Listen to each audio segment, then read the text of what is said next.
Who is climbing? Who is falling? And who just flat out stinks? Some of y'all football sucks. This is the Big 12 Power Poll with Jake and Ben on 97.5, the KSL Sports Zone.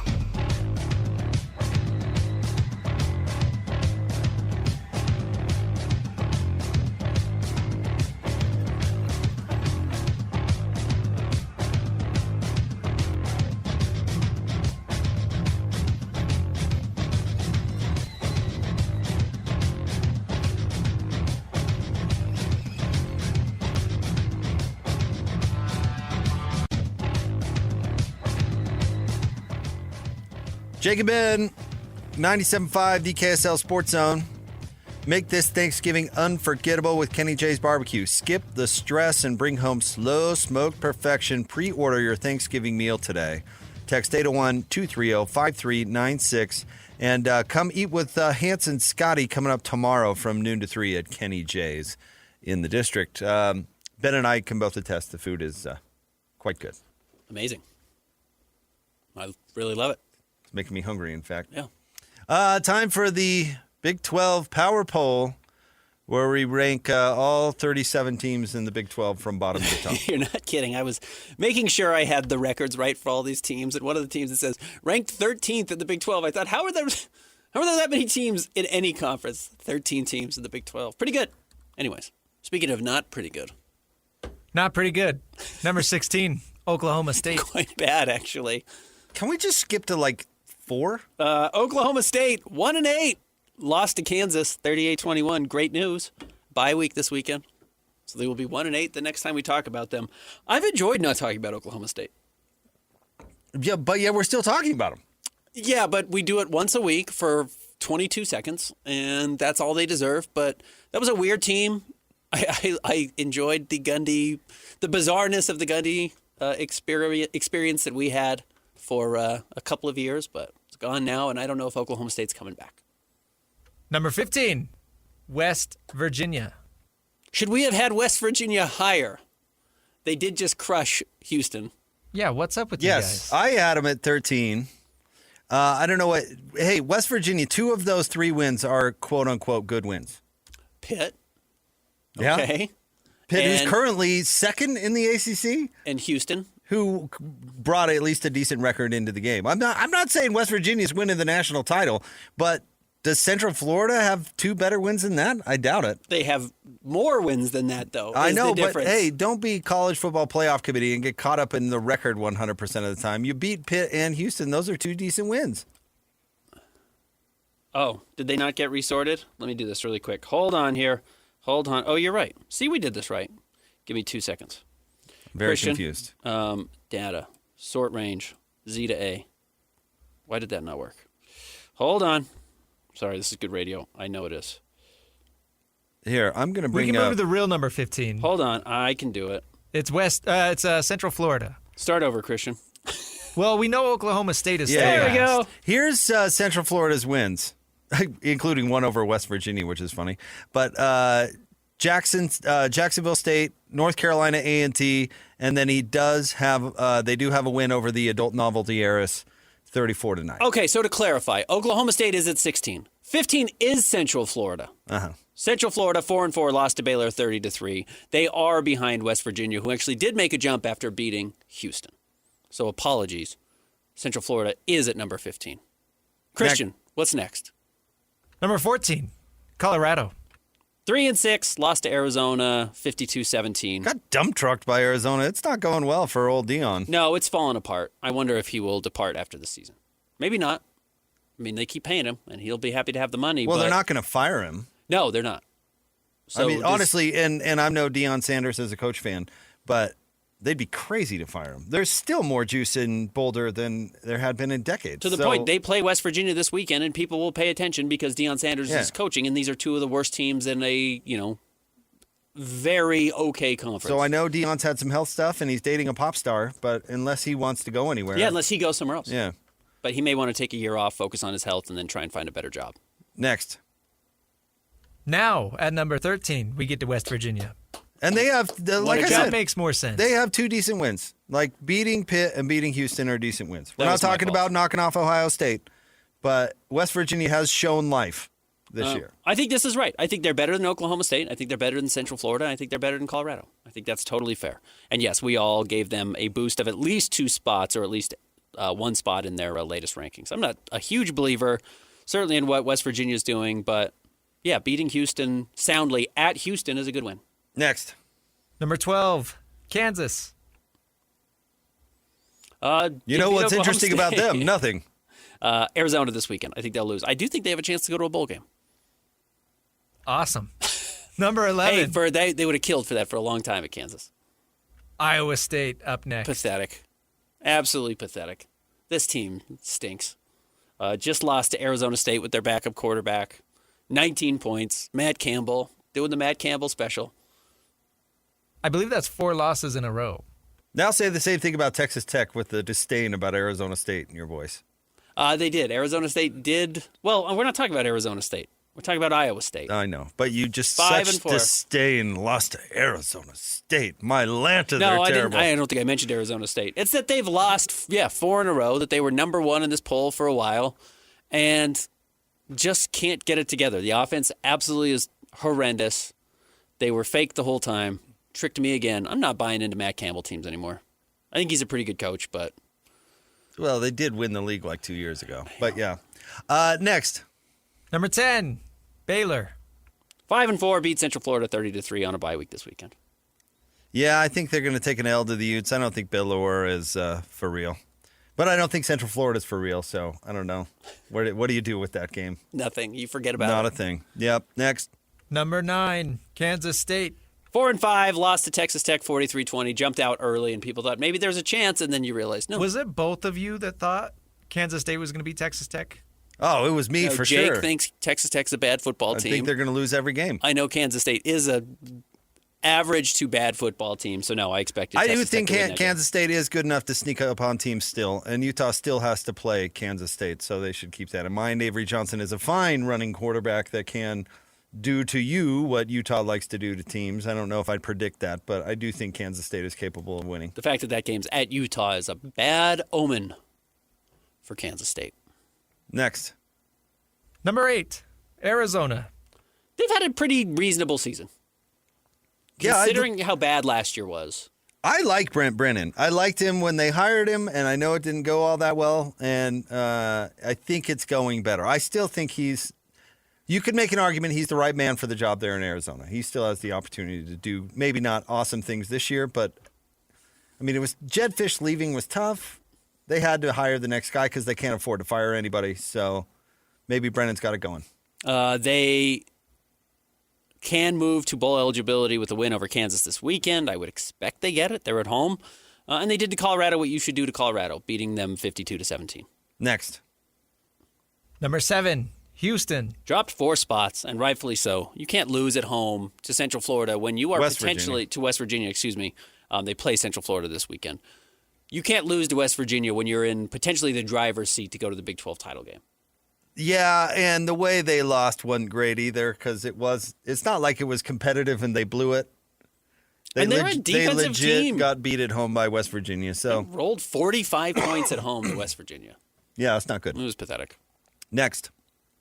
Number 6, Arizona State. Beat Iowa State 24-19. They go into a bye week. They are sitting on 6 wins. And what has been far from a good season, it's a good sign that Arizona State's kind of down year is easily going to coast into bowl eligibility, and they will probably pick up a few more wins to the point where Kenny Dillingham's a good coach. He's got that program in a really good spot.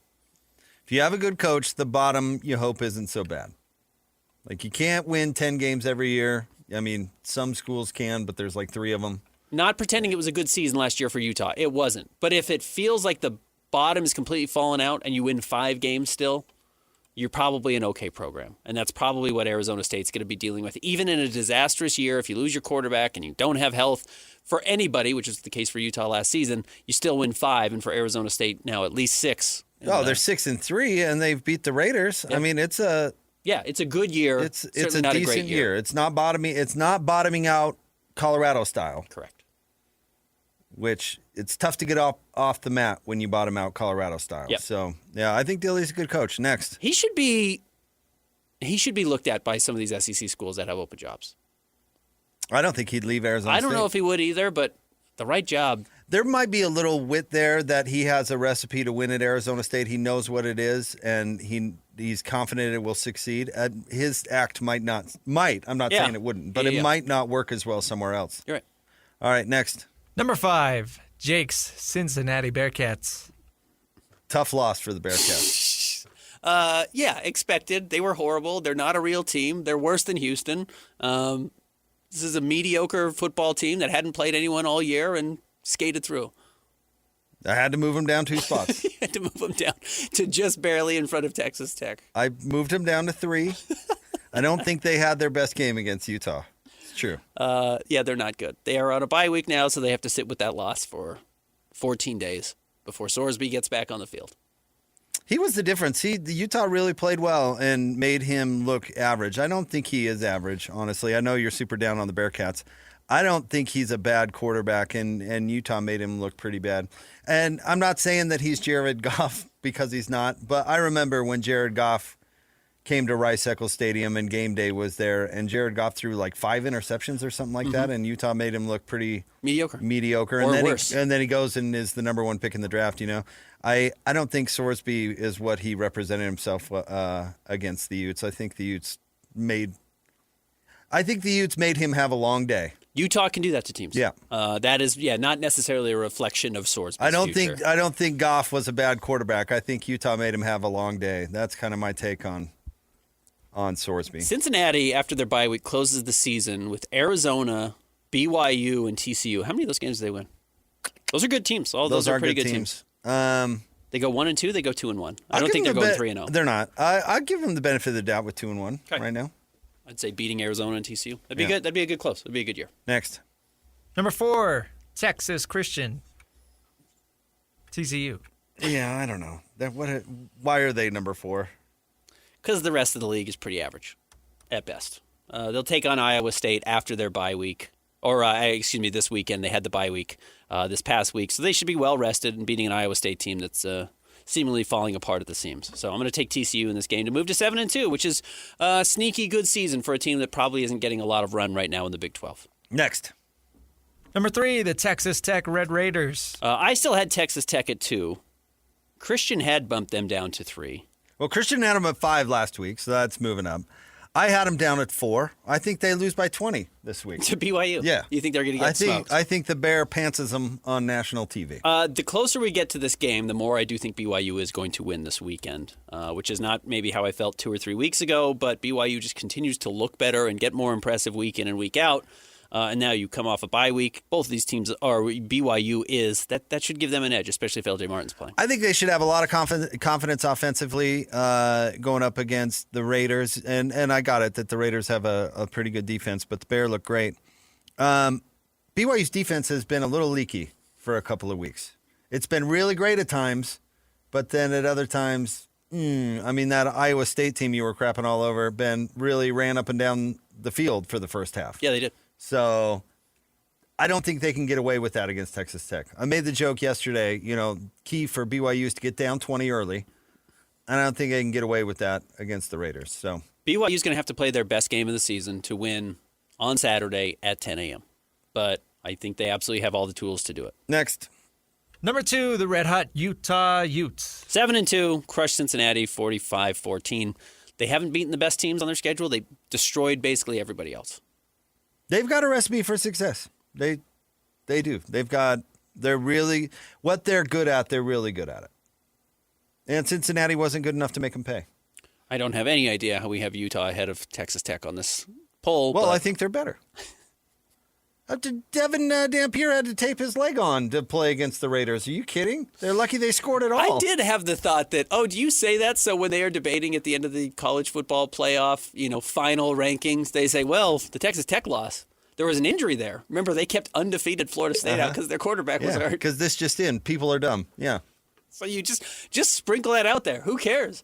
Just create false content. Now, I do think he was actually a little Devin beat Dampier up in was that playing game, with 4 toes in that game. But that's not the reason they lost to Texas Tech. But why do you care? Just throw that out there. Be like, yeah, Everyone had COVID on the I team. came away unimpressed with the Raiders, honestly, after that game against the Utes. Okay, we'll see what they do this weekend at home. Well, number one, BYU.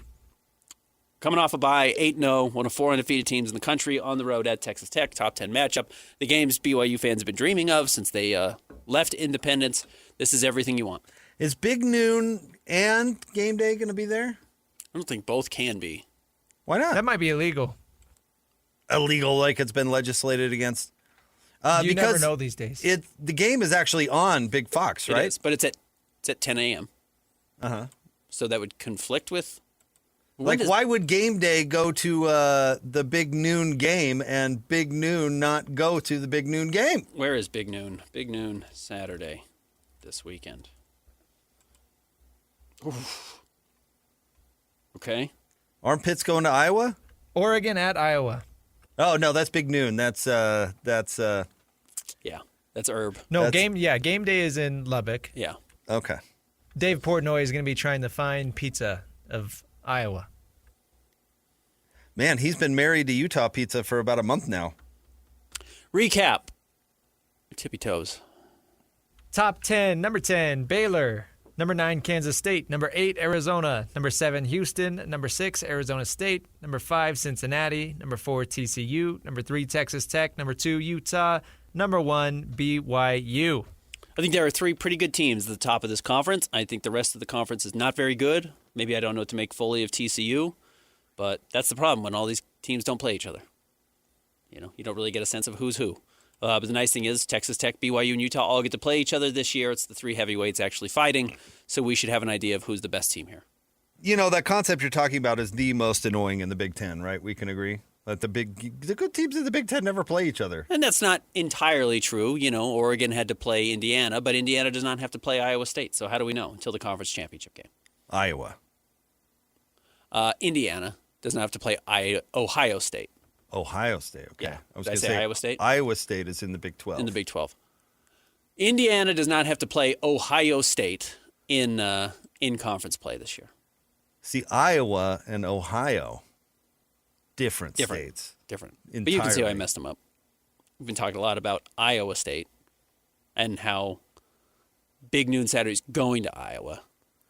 Well, one's truly a Midwestern state. Uh-huh.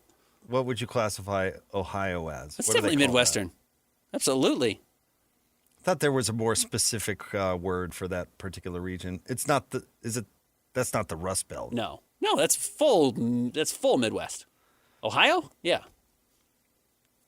But not Iowa. Not the same thing. I'm sorry. I'm somewhat trying to bring up Indiana's schedule just to see who they have left out of sheer curiosity. At Penn State, Wisconsin at home, at Purdue. Penn State's a team that has a football team on Football program. Their school. Our friend Mickey Mental coming up next, coach at Weber State. Stay tuned. 97.5, the KSL Sports Zone. Who's got it better than us? Your home for the best sports coverage in Utah. You're listening to Jake Scott and Ben Anderson on 97.5, the KSL Sports Zone.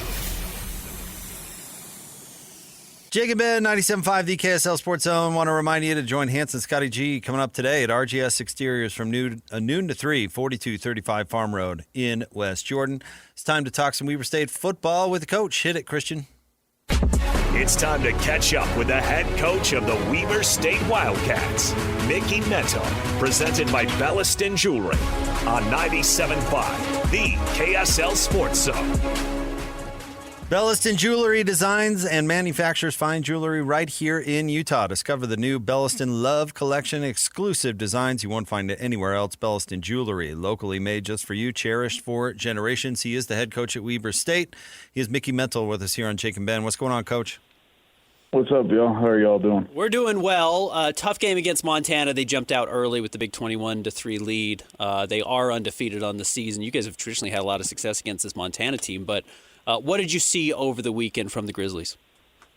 Like you said, man, they're a really good team. Coach Houck does a fantastic job. They're good at all 3 phases: offense, defense, special teams, and just can't give guys that type of lead early on and try to hang in there. Not to dwell on the Grizzlies necessarily, but I'm always interested in program building and what, built-in advantages there are at certain places in college football. Why do you think that they've been able to sustain such a good program in Missoula for so long? One, I think the culture, the program is tradition itself in Montana. I mean, it's them, Montana State, right? So I think that has a huge thing to do with it. Secondly, I think consistency, continuity within a coaching staff. Bobby's been there a long time, done a really good job, and then obviously they get good players and they coach well. So I think all those factors coming together is why they're always up at the top. Coach, you got a chance to see Kingston Tisdale get kind of extended play for the first time this season, the first time of his career. Fans always want to see the freshman come in, and they want to think that there's kind of untapped potential there that nobody has seen. What are you looking for, and maybe what are you not looking for from a freshman when they step in for the first time in this experience? Making sure the game's not too fast for them. Erratic decisions, turning the ball over, not managing situations. I thought he did a really good job in all of those phases. Gave us a chance to throw the ball down the field, create some explosive plays, and not take negative yardage plays. So that's got to continue. Obviously, both of those guys I feel very confident with. So just got to put them in really good situations moving forward. Do you feel like you know what to expect from a freshman when they at any position, but quarterback so difficult? Do you feel like you have a pretty good sense of what you're going to see, or is there always a little bit of a guess in the first live action? There's always a guess. You never know what you got until the live bullets, because it's hard to go live with a QB during camp and all that, and you don't want to lose anybody. But we did a couple of live situations with them, but fans, situations, that whole deal, it's not the same defense every day you saw in practice during camp. So have a good idea, but until you really throw them in the fire, you really don't know what you got. Speaking of throwing them in the fire, what do you tell young players, freshmen, maybe players who haven't done it before, about playing in a big-time environment like I'm expecting, or I guess you're expecting from Montana State this weekend? Were your habits and your intent throughout the year proper so you can just go play, or were you skipping steps? If you're skipping steps in the process, then obviously I think it's going to be hard for you to play as well as you need to. And for him individually, I thought he's done a really good job throughout the season of making sure he's ready to go, preparing like a starter throughout that whole process. Some injury issues with our Cavaliers, but Donovan comes back and has the big game, and now it looks like Darius Garland's going to be available this week. Still feeling confident even after a slow 4-3 start? It's the NBA. Nobody cares about the regular season. No, I don't know, man. Just make sure you're healthy by the playoffs. Yeah. Well, specifically for Donovan, if we want to talk about Donovan Mitchell, that's when he needs to get it done to go to the next level. That's for sure. All right, Weber 100%. State. Weber State's got a tough one this weekend, going on the road at Montana State, then at Idaho State before finishing at home against Northern Arizona. He is the coach of the Wildcats, Mickey Mental. Coach, thank you for your weekly visit. We always look forward to it. Thanks, Coach. Appreciate y'all. Thank you, Coach. Some excitement with Kingston Tisdale. Came in and honestly played pretty well against a very good team in Montana. I'll be curious what this weekend's lineup looks like and who gets the start at quarterback. But 12 of 27, not a great completion percentage, but has the big touchdown, 143 yards. If you can move the ball through the air, which has been an issue for the team. Coach had to look at the schedule and go, Montana State back-to-back. Come on. Give me a couple of weeks in between those two juggernauts. And hard to throw the freshman out there in that situation. You know what? I'll tell you, the argument that fan support is super important to building a program, look at Montana and Montana State. They're both incredibly well supported and have been both good for a really, really long time. And I think it's just as interesting to watch on the Big Sky level as it is the Big 12 level. There is a little bit of what people have credited the Jazz home crowd for being good at, which is there's nothing else going on. There's nothing else to do. And that happens at both Missoula and Bozeman. Especially in the later months when it gets really cold. It gets really cold. You're not close to anything. Those places are pretty spread out. Unless you're going to No, they're very spread out. Jackson Hole, which is several hours away. Yeah. There's not a lot of fun things to do. No, it's a cool town. It's a great town. It's I a love good Missoula. college town to hang out in. But Saturday, That's what you're doing. what are you doing? You're going to the football game. So it is it's just going to funnel people there. It's just an event. There's things to do there. It's a great campus, and they're both very much college towns. So it's what they revolve around. All right, it's a Jazz Ticket Tuesday. Let's give away some of those tickets. Hit it, Christian. It's Jazz Ticket Tuesday, and your chance to win tickets is right now. Call this number now. Call this number now. Be caller number 12 at 801-575-ZONE. 801-575-ZONE. And you'll be on your way to Delta Center to see the Utah Jazz. He fires the three. He hits. Oh, don't do me like that. This is 97.5, the KSL Sports Zone. All right, caller number 12, 801-575-ZONE. We're giving you a pair of tickets to go see the Jazz and the Timberwolves on Monday, the 10th, at Delta Center. Caller number 12 right now, 801-575-ZONE. Did you tell me Tom Brady cloned his dog? Christian told us that. You're a dog. You're a dog person. Would you ever clone your dog? I would not. I think there's a real dignity in having a life and it being one of one. Even for dogs. Even for I think everything has a little bit of dignity. I think especially because you create a bond with your pet and you respect the time and the gift they gave you of being around you, and then you let them go, and that's part of the process. Now, let me ask you this: do you think Tom's the kind of narcissist that would freeze his own head or clone himself? Go Walt Disney style. Yeah. Did absolutely. Walt freeze his head? Yeah, Walt's frozen.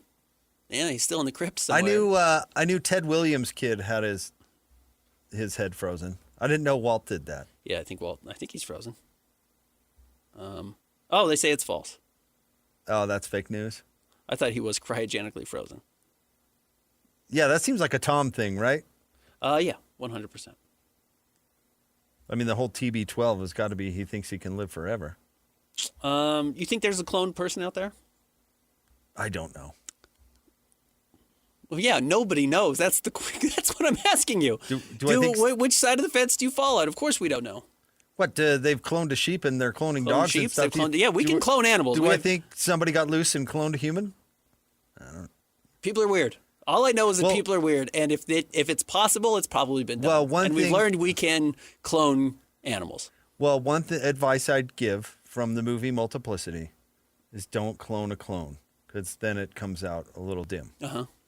Well, maybe Tom Brady's a clone of the clone other of a Tom clone? Brady. Maybe the real Tom Brady, the Super Bowl winner, has passed on or is being held captive somewhere, and this is the clone, and that's why we're getting... That's why he's such a bad announcer? Yeah, the Xerox of the Xerox. Okay. There was a TV show about that, and Tom Brady made a cameo in it, actually. About? Well, Paul Rudd was in it, and the idea was he was cloning himself to stay young or get younger or whatever. And there's a cameo where he walks past Tom Brady, and he's like, "Hey, have you seen Multiplicity, Christian? No. It's worth it. It's a movie from the mid-'90s starring Michael Keaton. Who's his wife? Oh, who is it? Andy McDowell? It's someone like that. Like that.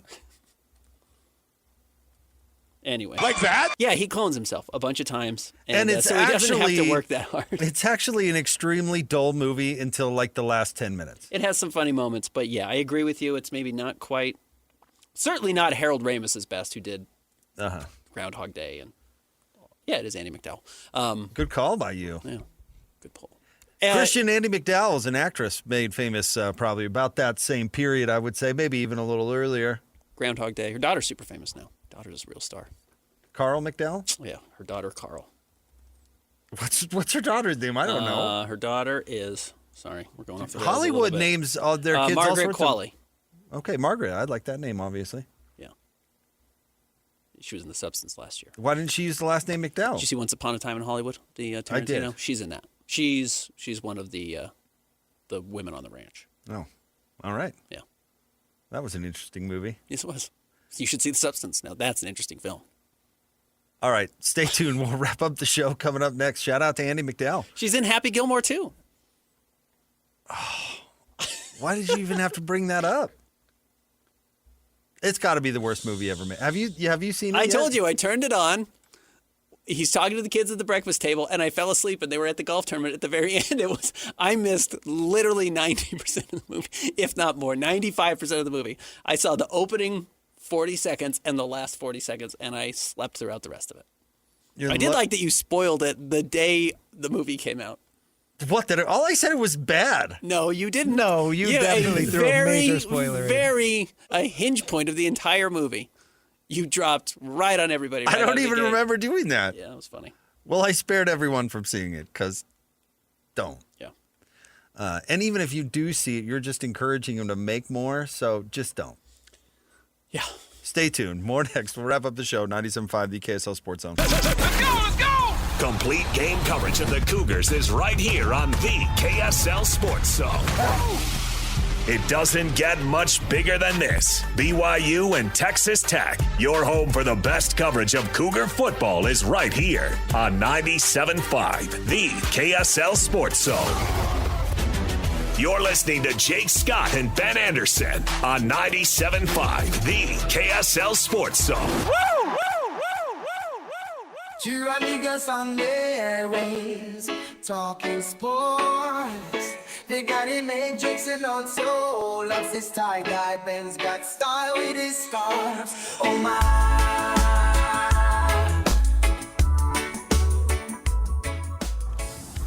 Hi, this is Preston in Idaho Falls. This message is for Jake and Ben regarding your discussion about on Monday about Whit retiring. I think I can see Ben's point for one reason only. I golf, and as happens almost every single time I go out and golf around, it's mostly frustration, but then there is that one shot that just sits up against the horizon and falls right where I want it to, and I think, I like this game. I'm going to play again. And I wonder if these last couple of wins, just the way that Whit wanted to win, imposing his will, letting the defense just dominate, is that going to do the same thing to him? Maybe. I can kind of see the point. All right. Shout out to Preston from Idaho Falls, not Preston from Preston, Idaho. Or not, yeah. So Preston from Idaho Falls. Shout out to Preston. Yeah, Witt's Thanks had a for great listening. 17th and 18th hole. This segment, by the way, He's really figured it out. brought to you by Peach Doors and Windows. Amazing home transformations begin with Peach, where 5-star reviews are the norm. Call them today for your free in-home estimate, 801-566-1255. That's not the way. By the way, to reset the convo, Ben thought the way these games are going might encourage Whittingham to stay on for another year. I thought the way they beat retire. Cincinnati was dominating enough and showed that Whit can still win big games in dominant fashion that he might say, what's one more year? And Preston, not from Preston, I thought was going to go a different direction when he started bringing up golf, because what Whit has told us is that the golf is what's important. And I'm using golf as a metaphor. A metaphor for retirement lifestyle. He was saying he does not want to be Joe Pa coaching into the grave, and that he does want the golf, so to speak. So I thought Preston, not from Preston, was going a different direction. But I can now see what he's saying. Sure, you hit that one on 18 where you're like, okay, let's re-rack another 18. Yeah, right. Let's get out there and do it again. Yeah, I didn't think I had it in me to keep playing, but I want to come back tomorrow. So I get his point. Mm-hmm. And by the way, if you ever want to participate, use the call-in feature on the KSL Sports app. And we never want to exclude our podcast listeners. So don't worry, we'll play them. We play them the next day like we did with Preston. Just make sure, like Preston, not from Preston, did there, and identify yourself as a Jake and Ben listener, thus ruining your excellent take for the rest of the station. I wonder if Preston catches us via streaming either on YouTube or on the app. I mean, he must use the app because he uses the call-in feature. We may make it to Idaho Falls during the day. You think so? Well, his call-ins come in later at night, so I think he's he's podcasting. podcaster. Yeah. Oh, great. Oh, perfect example. Preston, not Even from Preston. better. Send us in call-ins. Preston, not from Preston, from the future. From the future. Yeah. Yes. Well, now the past. Yeah. My mind is blown. And now the present, really, because we just played it. Sure. But he won't know that until the future. So Preston, at which point this will be in the past. Preston, not from Preston, is operating in all tenses. Yeah. We have found a rip in the space-time continuum with Preston, not from Preston, listening in the future to the past. Got to tell you, I'm so confused right now. Go back to then. When? Now. When now is then. I love that movie so much. Keep firing, a-holes. Spaceballs? Yeah. Don't you remember that part where they plug in the movie and he's like, go back to then. When is then? Now. Fast forward past this. Never show this again. You remember what I'm talking about? I do. All right. Again, this was the experience I had with Spaceballs, was one of the stranger ones in my life, which was my dad recorded it off of broadcast television, which is one experience of a movie. And then when I was like 16, I was like, oh, yeah, we should watch this movie. It's hilarious. I watched it a bunch growing up. It's a totally different movie when it's edited versus unedited. Yeah, I would believe that. Yeah. I had the same experience with Stripes. Different? Very different. Stripes, way more different. Okay, there was this weird part in film, like a period in filmmaking where they would sandwich two movies into one. You can find several examples. Full Metal Jacket is one. Yeah, it is. Where the second half and the first half are completely different movies. Yep, Stripes, same thing. And Stripes is one of those movies where the first half of it, where they're in boot camp. It's funny. It's almost the same thing, right? Yeah. Just like Full Metal Jacket. It is. Yeah, that's true. The first part where they're in boot camp is actually pretty funny. The second half where they go to Europe or do it is where do they invade? Is maybe the worst movie ever made. Same thing with Full Metal Jacket. First half in training camp is captivating. The war stuff less so. Still better than anything with Stripes. Sure. Yeah, the second half not as good as the first. Kubrick, still better. Kubrick had it, yeah. Still better than the second half of Stripes. And I love John Candy. And then there's it was only like, in the first half. There's movies like Funny People. The Barbara Streisand one? No. Funny People is the Adam Funny Sandler movie. Funny People is the Adam okay. Sandler movie. Okay. Thanksgiving, and it's with Seth Rogen, and Seth Rogen starts writing jokes for him. That's also two different movies. The first half is Seth Rogen's writing jokes for Adam Sandler. The second one is Adam Sandler's trying to get back together with his ex-wife. Oh, I remember that movie. And That movie was both terrible. Both sides. So bad. Yeah, I saw two bad movies this weekend. Funny People. Yeah, they were. Oh, I remember watching that on like 3 hours long. Date night when I was first dating my wife, and I remember being angry after it was over. It was so bad. Yeah. Angry. It's it's called Funny People. Where was the funny? Where's the jokes? Where's the funny? I saw a bunch of sad sack Adam Sandler and not funny other guy. Yeah, I agree with you. And then it was a Judd Apatow joint. It's when we really had lost it. It's when we no kidding. Judd didn't have it anymore. Any more big-time trades that have gone down, Christian, as NFL trade deadline approaches? Sauce Gardner on the move from the Jets. Rashid Shaheed on his way to Seattle. Anything else? The Raiders traded Jacoby Myers to the Jaguars. Why do the Jaguars keep buying? They've been buyers so far. Now didn't they have like 15 draft picks this year? So they're unloading some of those. Salazar. And, they have a good record. I think they can make a push. Okay. Salazar, how are we feeling about the Raiders giving up on Jacoby Myers? It's okay. How does Xavier feel about the Raiders giving up on Jacoby Myers? Because he actually is a fan, and you're dead inside. You got to imagine that he's pretty broken up about it, right? It's like the only good player on the team, other than Max Crosby. Christian, other than a new quarterback, what do our Broncos need? You know, there's some traction about potentially trading for a wide receiver, so that would be fun. Okay, you should get Tim Patrick back. Yeah, any names you're looking for?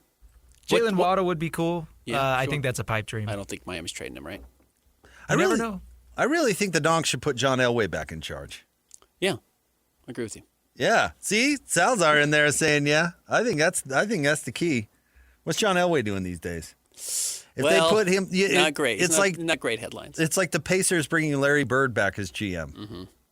You know, it was really a lot better after he left. But you know what? Let's bring him back. They won the Super Bowl with what's his name? Peyton Manning. Yeah. Cooper's brother.